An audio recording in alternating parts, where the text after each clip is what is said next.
Soil test করা, আমাদের যা যা প্রয়োজন একটা 1000 শয্যার হসপিটাল করতে যা যা প্রয়োজন সব বিষয়ে তারা তথ্য নিয়ে তারা চায়না সরকারকে জানাবে। গতবার আমাদের সচিব স্যারের নেতৃত্বে একটা টিম এসেছিলেন, যেটা প্রধানমন্ত্রী কার্যালয় থেকে একটা টিম গঠন করা হয়েছিল। সেই টিম 16 এপ্রিলের মধ্যে প্রতিবেদন দেওয়ার কথা ছিল, সেই প্রতিবেদন আমরা দিয়েছি।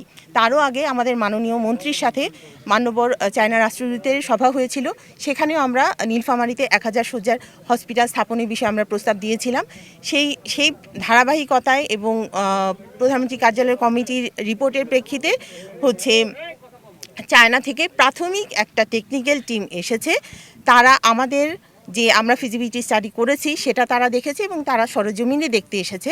তারা গিয়ে প্রতিবেদন দিবে এবং পরবর্তীতে আরও একটা ফিজিবিলিটি টিম আসবে, যারা 7 দিন 10 দিন যে সময় লাগুক এখানে থেকে বিস্তারিত ডিজাইন থেকে শুরু করে আপনাদের সাথে কথা, স্টেক হোল্ডারের সাথে কথা, আমাদের পানির সুবিধা আছে কি না, বিদ্যুতের সুবিধা আছে কি না, আমাদের মাটির ফিজিবিলিটি মানে মাটির জন্য হচ্ছে কোনো সয়েল টেস্ট করা, আমাদের যা যা প্রয়োজন একটা 1000 শয্যার হসপিটাল করতে যা যা প্রয়োজন সব বিষয়ে তারা তথ্য নিয়ে তারা চায়না সরকারকে জানাবে।